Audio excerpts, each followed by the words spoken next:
আল্লাহ রাব্বুল আলামিন বলতেছেন, ও পৃথিবীর মানুষেরা, একটু লক্ষ্য করে দেখো, একটু চিন্তা করে দেখো, এই দুনিয়াতে আসার আগে তুমি কি ছিলে? মানুষের জীবনে কি এমন এক সময় এসেছিল না যখন সেই উল্লেখযোগ্য বিষয়বস্তু হিসেবে পরিগণতি ছিল না, তোমার কোনো নাম ছিল না, পরিচয় ছিল না, এমনকি দুনিয়ার বুকে কেউ তোমাকে চিনত না। সলিমউদ্দিন বলো, কলিমউদ্দিন বলো, আজকে আব্দুল ওহাব বলো, এমনকি মীর মুশাররফ হোসেন বলো, যা কিছু বলো না কেন, এই দুনিয়ার ভিতরে কেউ তোমাকে চিনত না, জানতো না। আমি তোমার এমন রব, আমি তোমার এমন আল্লাহ, আমি তোমার এমন রাহমান, আমি তোমার এমন গাফফার, যে আল্লাহ রাব্বুল আলামিন দুনিয়ার বুকে আমি আল্লাহ রাব্বুল আলামিন তোমাকে মানুষ হিসাবে পরিচয় করে দিয়েছি। বলেন সুবহানাল্লাহ। এবার লক্ষ্য করে দেখুন, আল্লাহ রাব্বুল আলামিন আবার বললেন, ফাইন্না খালাকনাকুম মিন তুরাবিন সুম্মা মিন নুতফাতিন সুম্মা মিন আলাকাতিন সুম্মা মিন মুদগা।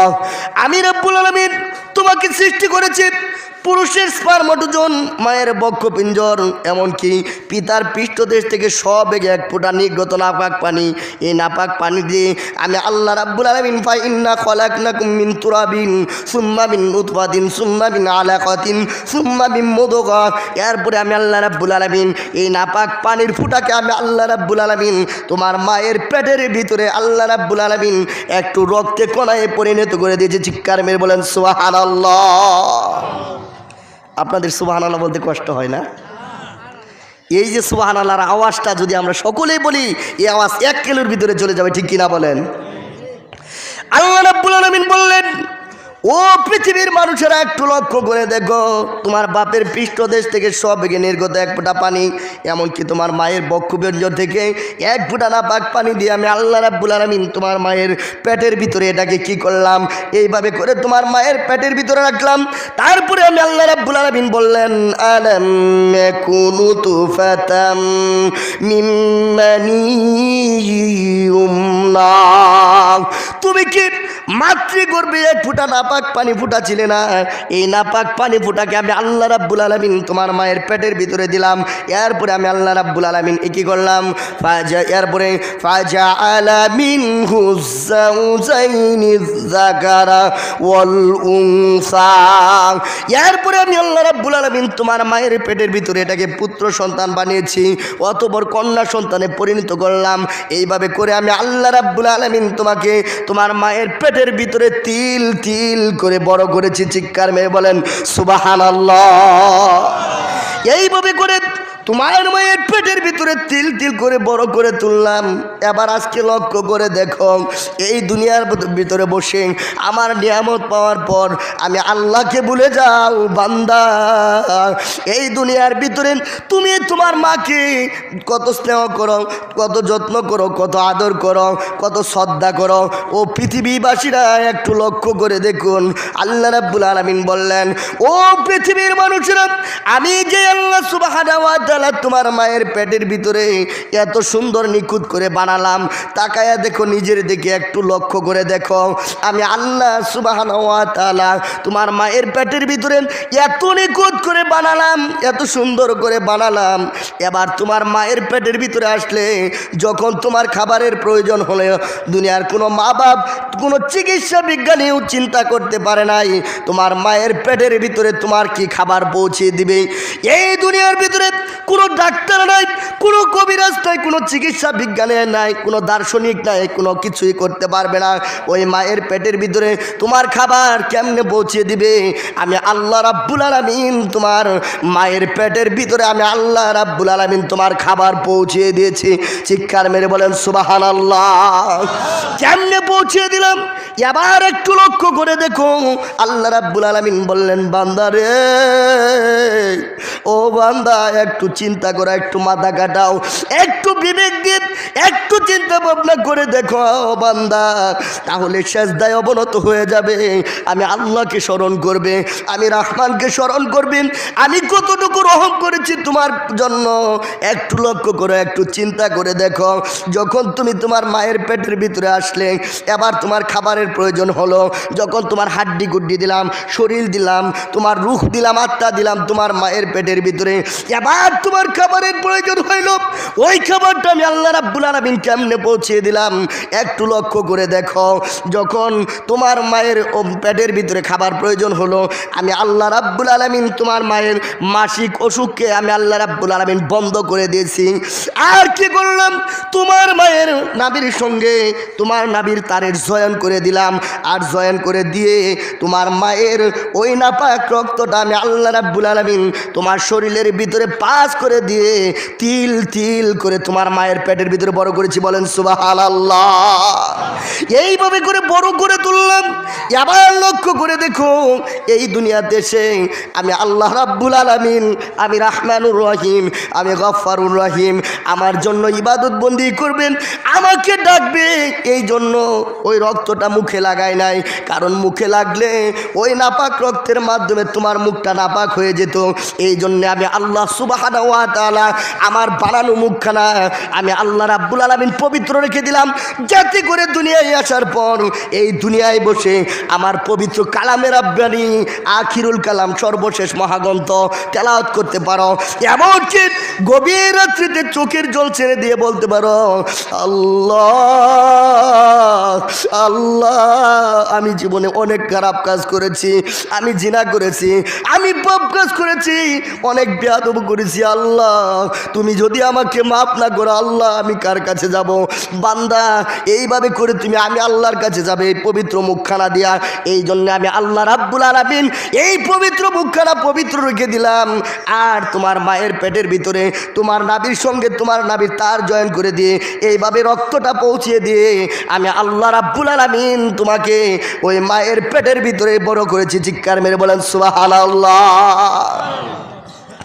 এইভাবে করে যখন বড় হতে লাগলে, এবার তুমি তোমার মাকে কত নির্যাতন করেছো, কত কষ্ট দিয়েছ, একটু লক্ষ্য করে দেখুন বাবাজিরা। আমার মাকে আমরা কত কষ্ট দিয়েছি, কত নির্যাতন করেছি, ওই মা আমাদের জন্য কত কষ্ট করেছে। আল্লাহ আজকে মাকে আমরা ভুলে যাই, বউয়ের দিকে তাকায়, সুন্দরী বউয়ের মুখের দিকে তাকাইলে মাকে ডাক দেই না, মায়ের কথা স্মরণও করি না।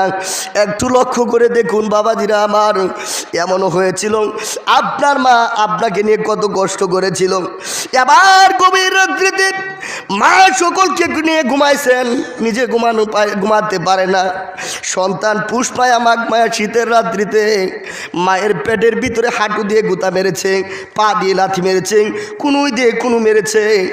মা শরীর থেকে ল্যাপটাকে ধাক্কা মেরে একবার দাঁড়ায়, আবার বসে, এইভাবে করে রাতটা কাটিয়ে দিল।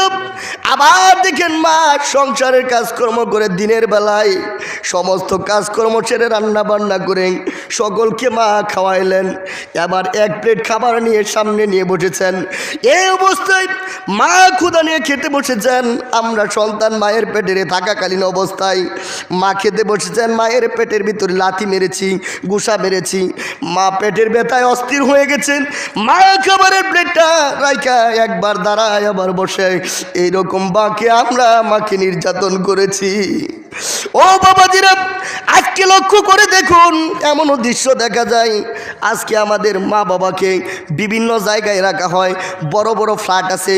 এবার লক্ষ্য করে দেখুন, এই দুনিয়ার ভিতরে আপনাকে আমাকে মা একটা ছোট্ট পেটের ভিতরে আপনাকে আমাকে ধারণ করে কত কষ্ট করে লালন পালন করলেন। আজকে আমার লক্ষ লক্ষ টাকা হয়েছে, কোটি কোটি টাকা হয়েছে, বড় বড় দালান বাড়ি হয়েছে। ওই মায়ের ছোট্ট পেটের ভিতরে আপনার আমার ঠাঁই হয়েছে। আজকে এই কোটি টাকার বাড়ির ভিতরে মায়ের ঠাঁই হয় না, ঠিক কিনা বলেন? এমন সন্তানও দুনিয়াতে আছে, এমন নাফরমান সন্তান এই দুনিয়ার ভিতরে আছে, ঠিক কিনা বলেন? এই দুনিয়ার ভিতরে লক্ষ লক্ষ কোটি কোটি টাকা দিয়ে বাড়িঘর করলো, গাড়ি করলো, টাকা করলো, সব কিছু করলো। আজকে ওই ছোট্ট মায়ের পেটের ভিতরে জায়গা হয়ে গেল। কিন্তু ওই সন্তান যখন কোটি কোটি টাকার মালিক হয়ে গেল, ওই মায়ের থাকার জায়গাটাও হয় না, ঠিক কিনা বলেন? ওই মা কত কষ্ট করে আমাদেরকে লালন পালন করলো। এবার লক্ষ্য করে দেখুন, আল্লাহ রাব্বুল আলামিন বললেন, ও পৃথিবীর মানুষেরা, এবার তুমি তোমার মায়ের পেটের ভিতরে আসলে, আসার পর এভাবে করে তিল তিল করে বড় হতে লাগলে। এরপরে আবার কি করলাম, আল্লাহ রাব্বুল আলামিন বললেন যখন তোমার মায়ের পেটের ভিতরে আস্তে আস্তে করে বড় হতে লাগলে, এরপরে আমি আল্লাহ রাব্বুল আলামিন কি করলাম, ওয়াল্লাহু আখরাজাকুম মিন বুতুনি উম্মাহাতিকুম লা তা'লামুনা শাইআ। এবার আল্লাহ রাব্বুল আলামিন ডেকে বললেন ওয়াল্লাহু আখরাজাকুম মিন বুতুনি উম্মাহাতিকুম, এমন অবস্থায় তোমার মার পেট থেকে বের করে এনেছি, তোমার মায়ের পেট থেকে এমন অবস্থায় বের করে এনেছি যখন তোমার কোনো হুঁশ নাই, জ্ঞান নাই, পায়খানার ভিতরে পড়ে থাকো, টেটে করে কান্না ছাড়া তোমার কোনো বাসা নেই। আমি তোমার এমন রব, আমি তোমার এমন আল্লাহ, তোমার কোনো বাসা নেই বলে আমি আল্লাহ রাব্বুল আলামিন তোমার মায়ের কলিজার ভিতরে এক দুরবিনীত মহাব্বত পয়দা করে দিয়েছি। বলেন সুবহানাল্লাহ। এবার লক্ষ্য করে দেখুন আল্লাহ রাব্বুল আলামিন বললেন বান্দা এবার একটু মাথা কাটাও, একটু চিন্তা করে দেখো এই দুনিয়ার ভিতরে তোমার মা কত কষ্ট করলো। শুধু তাই নয়, আল্লাহ রাব্বুল আলামিন আবার বলেন এই দুনিয়ার ভিতরে মা আপনার আমার জন্য কত কষ্ট করলেন। আবার লক্ষ্য করে দেখুন আমরা যখন মায়ের পেট থেকে প্রসব হব এমন অবস্থায় মা সকলের কাছে বিদায় নিতে যায়, বলে আমাকে মাফ করে দিয়েন, আমাকে মাফ করে দেন। প্রতিবেশীর কাছ থেকে বিদায় নেয়, শাশুড়ির কাছ থেকে বিদায় নেন, দোয়া নেয়, মায়ের কাছে দোয়া নেয়। এমনও বলে এবার শেষ মুহূর্তে যখন অনেক অস্থির হয়ে যায় সকলের কাছে বলে আমাকে মাফ করে দিও, আমাকে ক্ষমা করে দিও। এবার মনে হয় আমি আর দুনিয়াতে বাঁচবো না। এইভাবে করে সকলের কাছে দোয়া চেয়ে নেয়। এবার ঘরের ভিতরে স্বামীকে ডেকে বলে ও স্বামী, দীর্ঘদিন তোমার ঘর সংসার করেছি, তোমার চাবি কুটি টাকা পয়সা যা আছে সব বুঝে নাও, আমাকে মাফ করে দাও। এবার মনে হয় আমি আর বাঁচবো না। এই কথা বলে মা চলে গেলেন ওই ডেলিভারির জায়গায় বা অপারেশন থিয়েটারে মা চলে গেলেন। এই অবস্থায় একটা সন্তান আল্লাহ রাব্বুল আলামিনের নির্দেশে দুনিয়াতে প্রসব হলো। প্রসব হওয়ার পর মা জিহাদের ময়দানের মতো রক্তাক্ত হয়ে গেলেন। মানুষকে আঘাত করলে যে এরকম রক্ত বাহির হয়, এমনকি ক্ষত বিক্ষত করে হলে যতটুকু না রক্ত বের হয় তার চাইতেও বেশি রক্ত মায়ের শরীর থেকে বের হয়ে যায়। আল্লাহর নবী বলেন ওই সময় মায়ের এমন কষ্ট হয়ে যায়, এত কষ্ট অনুভব করে আল্লাহ রাব্বুল আলামিন ওই মাকে বলতেছেন ও পৃথিবীর মানুষেরা ওই মায়ের সাথে ভালো আচরণ করো, ভালো ব্যবহার করো। এই জন্য আল্লাহ রাব্বুল আলামিন কুরআন করে বলেন ওয়াকাদা রাব্বুকা আল্লা তা'বুদু ইল্লা ইয়াহু ওয়া বিল ওয়ালিদাইনি ইহসানা। আমি আল্লাহ রাব্বুল আলামিনের পক্ষ থেকে আমি আল্লাহ রাব্বুল আলামিন চূড়ান্ত নোটিশ জারি করে দিলাম, 440 নাজিল করে দিলাম, জারি করে দিলাম। আমি আল্লাহ রাব্বুল আলামিনের পরে তোমরা তোমাদের মা বাবার সাথে ভালো আচরণ করবে, ভালো ব্যবহার করবে।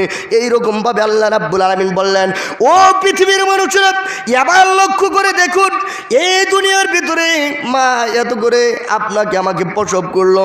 এবার ছোট্টবেলায় একটু লক্ষ্য করে দেখুন মা সকলকে খাবার নিয়ে একসাথে খাবারও বসেছেন, সন্তান কুলের ভিতরে আছে। এই অবস্থায় মায়ের কুলে সন্তান পায়খানা করে দেয়, প্রস্রাব করে দেয়। মা সন্তানকে মানে না, সন্তানকে এদিক সেদিক করে না। মা তার সন্তানকে একটু সাইড করে দিয়ে বসায়, আবার শরীরটা কাপড়টা পরিষ্কার করে নিয়ে আবার বসে। এইরকমভাবে মা কত কষ্ট করে লালন পালন করলো। এবার লক্ষ্য করে দেখুন এই মাকে যখন মা বলে ডাকি মায়ের কলিজা ঠান্ডা হয়ে যায়। বাবা আমাদের জন্য কত কষ্ট করে।